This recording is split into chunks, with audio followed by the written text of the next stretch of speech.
मैं पंडित नेहरू, डॉक्टर अंबेडकर, भगत सिंह को याद करता हूँ। और आप सभी युवा साथी और बुजुर्ग पधारे, बहुत सारी बातें रखी आपने। केवल में भी बहुत सारे कुछ रख दिए आपने, लेकिन मैं केवल में बात नहीं करूँगा और ज़्यादा लंबी बात भी नहीं करूँगा, क्योंकि लंबी बात करूंगा तो किसी की भावनाएं आहत हो जाएंगी, किसी के कुछ हो जाएगा। लेकिन दो चार मैं पहले डिमांड है वो रख देता हूँ। सभी साथी बैठे हैं बहुत साइड से, पार्टी से, पॉलिटिकल से।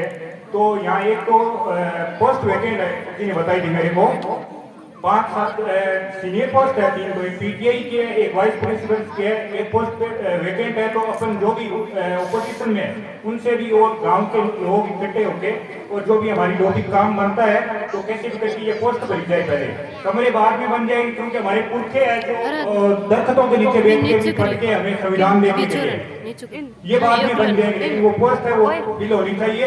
और एक हमारे स्वास्थ्य केंद्र तो बना नहीं है अभी, लेकिन बन सकता है अगर अपन चाहे तो। अगर अपन जाए गांव एक तो वो सीएससी तो यहाँ सुप्रिया से बन गया, 15 किलोमीटर दूर से बनता नहीं है। तो स्वास्थ्य केंद्र बनाने के लिए हमें क्या प्रयास करना होगा, गांव को एकजुट होकर अपन क्रिटिसाइज कर सकते हैं पोजीशन को भी, लेकिन मुद्दों पे गए अपन, ये पर्सनल दुश्मनी किसी से नहीं रखनी है। लेकिन यहाँ पे आप देख सकते हो एमपी से लोग आए हुए हैं, मजदूर लोग आए हुए हैं, लेकिन पिछले 30 दिनों से ये स्वास्थ्य केंद्र बंद पड़े हैं। पता नहीं कौन यहाँ एनएम है, वो कई वेकेशन पे गए हुए थे और अभी हमारे गए थे कह के 2014 में जो आजादी दिला के गए थे, अभी 2014 में आजादी दिला के गए थे। तो पहले तो अम्बेडकर साहब की उन्होंने बात की, लेकिन बाद में वो कह के गई 2014 में डीकोलोनाइजेशन हुए अपन। तो कैसे कह सकते हैं अपन ये फोन यूज कर रहे हैं, कौन है इंग्लिश कंपनी छोड़ के चले जाते, किससे बात करते हैं, डीकोलोनाइजेशन वैसे नहीं होता है। तो मैं एक वाकया बताना चाहूंगा डॉक्टर अम्बेडकर के बारे में। जब वो पढ़ने गए थे स्कूल तो उनको स्कूल से निकाल दिया गया था, और जब घर आके उनसे पूछा कि माँ से पूछा कि मुझे भेजा क्यों, पढ़ने क्यों नहीं दिया गया, तो बोले बेटा तुम नीची जाति के हो। तो उन्होंने कहा ये कहाँ लिखा है कि मैं नीची जाति में हूँ, तो कहा कोई किताब लिखी हुई है, तो उस किताब के हिसाब से हम नीची जाति के, वो ऊंची की है। तो डॉक्टर अम्बेडकर ने कहा, वो बालक था उस टाइम, लेकिन जुनून था, एक जिज्ञासा थी कि अगर मुझे मौका मिला तो मैं ऐसी किताब लिखूंगा जिसमें सबको बराबर का हक मिलेगा और सब बराबर बैठ के पढ़ पाएंगे देश के सोशल ग्रुप के। लेकिन वो किताब थी मनुस्मृति, और उसको डॉक्टर अम्बेडकर ने जलाया। लेकिन बहुत सारे लोग हैं, हमारे अंदर भी वो चीज भरी हुई है, लेकिन हमें वो निकालने की जरूरत है। किसी कास्ट से रिलेटेड मैं बात नहीं कर रहा हूँ, आज भी भेदभाव होता है। मैं मेरा खुद का ही बता दूं, मैं 8th क्लास सरदार शहर से करके आया था गुरुजी, आप नहीं थे उस टाइम, और 9th क्लास के लिए एडमिशन लेने के लिए आया था। लेकिन मैं उस टाइम इतना अवेयर नहीं था, लाइक वॉइस रेज कर पाऊंगी, तो मुझे स्कूल में एडमिशन नहीं लिया गया। इसी स्कूल में बात कर रहा हूँ मैं, काउंटी फर्स्ट सेंचुरी की, मेरे एडमिशन नहीं लिया गया, नकार दिया गया। पता नहीं कौन से जो भी लोग हैं 15,000, 20,000, 50,000 देके जो स्कूल पे कब्जा करने की कोशिश कर रहे हैं कि हम जाएंगे उनका एडमिशन होगा और उनका नहीं होगा, तो ये कभी नहीं चलने देंगे। आप भी सोच लो, स्कूल में बैठे हो सर, मैं बता रहा हूँ, हाँ आप नाराज हो गए, बहुत सारे हो गए, लेकिन ये रियलिटी है सर। नहीं सर मैं बता, हाँ मैं शॉर्ट कर रहा हूँ, लेकिन मेरा एडमिशन नहीं लिया गया इस स्कूल में। मैंने प्राइमरी यहाँ से की है, लेकिन मेरा फिर पढ़ने का जुनून था कि मैं सरकारी स्कूल से शिक्षा प्राप्त करूं, लेकिन मेरा यहाँ एडमिशन नहीं लिया गया और मैंने हाई स्कूल में पढ़ाई की थी। तो ये हालात है। आज भी हमारे गांव के देख लीजिए, बहुत सारे सोशल ग्रुप है, गुरु दसनाथ जी हुए, हमारे पुरखे हुए, उन्होंने छुआछूत वगैरह इन सब के खिलाफ लड़ाई लड़के एक ऐसा समाज बनाने की कोशिश की जिसमें सब एक जाजम पे बैठ पाए।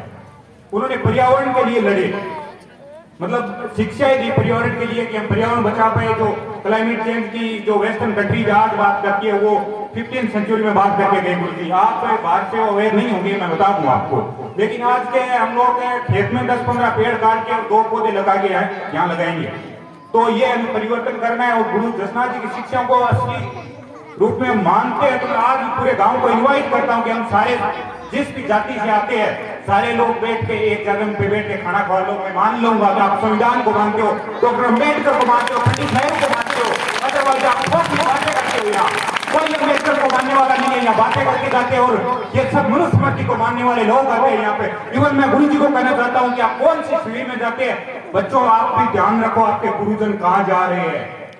चौधरी चरण सिंह ने बात कही थी कि एक आंख किसान की खेत की रेट पे होनी चाहिए और दूसरी होनी चाहिए दिल्ली पे। दिल्ली का मतलब समझते हो आप क्या कर रहे हैं वहां के हुक्मरान। तो आपको कहा जाएगा पॉलिटिकल ना हो, लेकिन हर चीज पॉलिटिकल आती है, वही पॉलिटिकल डिसाइड होता है। ये मंच है, सारा कुछ हम खरीद के पॉलिटिकल डिसाइड होते हैं, लेकिन बच्चों को इन किताबों के अलावा पॉलिटिकल होना पड़ेगा। छात्र राजनीति बहुत जरूरी है, बच्चों पढ़ो, लेकिन छात्र राजनीति से अवेयर रहो। डॉक्टर फुल्ले अम्बेडकर को पढ़ो, फुल्ले को पढ़ो, पेरियार को पढ़ो, तो इन लोगों से आप बहुत कुछ सीख सकते हो। चौधरी चरण सिंह को, भगत सिंह को, पंडित नेहरू को भी लीडर हुए ऐसे, लेकिन उनको इतिहास से मिटाए जाने की कोशिश की जा रही है।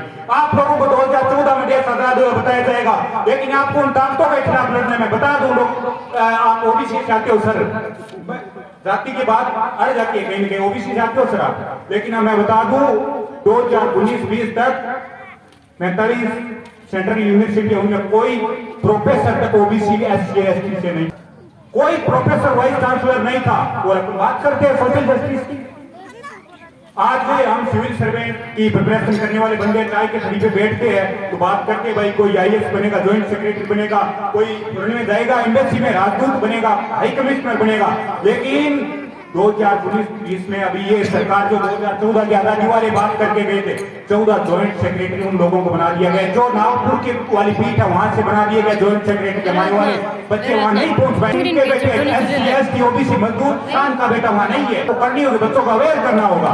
और मैं एक बात लास्ट में कह देना चाहता हूँ आपको, डॉक्टर अम्बेडकर, चौधरी चरण सिंह और भगत सिंह को मैं रिफ्रेश देना चाहूंगा, क्योंकि मैं खुद कहूंगा तो आपकी भावनाएं आहत हो जाएगी। 295 समय से वो धारा लगती है जब भावना आहत होती है। मैं फ्रांस और यूएस में बैठा नहीं हूं कि खुली बात कर सकता हूं, मैं बाहर को बहुत कुछ कह सकते हैं, लेकिन उन्होंने कहा जिस दिन मंदिरों और मस्जिदों गुरुद्वारों को तरफ जाने वाली भीड़ जिस दिन स्कूल और विश्वविद्यालय की तरफ जाने लग जाएगी, मेरा देश सोने की चिड़िया बन जाएगी। अदरवाइज ये अपन साफ सपेरों वाला देश ही कहते हैं बाहर के लोग, और इंडिया से गरीब देश में आपको सच्चाई स्वीकार करनी होगी।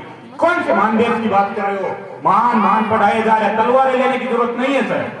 आप बच्चों को कलम के बारे में, तलवार की बात मैंने सुनी है, बच्चों को कलम और कॉपी देने का अधिकार दो आप उनको, वो कैसे यूज करनी है। हमारे लोग बैठेंगे एसडीएम एसपी यहाँ बैठेंगे तब हमारे लोगों के नीचे सुनेंगे। मान्यवर कांशीराम हुए, चौधरी चरण सिंह हुए, वो किसान के बेटे हुए, तब उन्होंने हमारे लिए कलम चलाई। डॉक्टर अम्बेडकर ने किसी को ऊंच नीच नहीं लिखा, सबको बराबर काट किया सर। पूरी छात्र हुए गए नारी समाज को सर, उनको गाली दी गई, दिल्ली को मुख्यमंत्री हुए गए बिहार के, कर पूरी कर पूरा दर गदी छठ गदी दर दूसरा एक नाई समाज को काम में लेता है। तो ये हमारे सारे किसान परिवार जो है, आपको सारे किसान परिवार का हमारा गांव बहुत संपन्न है, खेती किसानी में बहुत है, तो रिसर्च का बहुत स्कोप है। तो मैं कहना चाहूँ सब मिलजुल के हम इकट्ठे रहेंगे तो हमारे गांव में बहुत कुछ ला सकते हैं। पॉलिटिकल आइडियोलॉजी किसी की कुछ हो सकती है, किसी की अलग हो सकती है, लेकिन हमारा अगर साथ चले तो हमारे गांव की पहल होनी चाहिए और इसमें हम मिलकर काम करें। और एक बात मेरे को चुभती है वो ये कि महिलाओं का रिप्रेजेंटेशन नहीं है। अगर ये इतने नौजवान बैठे, बुजुर्ग बैठे, यहाँ पे अगर 30-40 महिलाएं बैठी होती गाँव में कितना अच्छा, लेकिन महिलाएं नहीं है।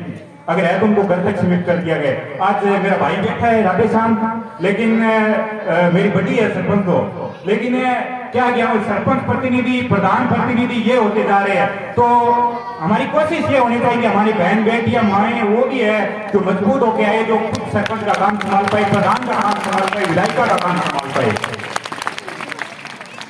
तो इसी के साथ मैं सब टाइम कम है, ऐसे गुरुजी ने बताया, तो मैं आपको क्रांतिकारी सलाम पेश करता हूं। जय भीम, जय नेहरू, जय चौधरी चरण सिंह, जय भगत सिंह। धन्यवाद।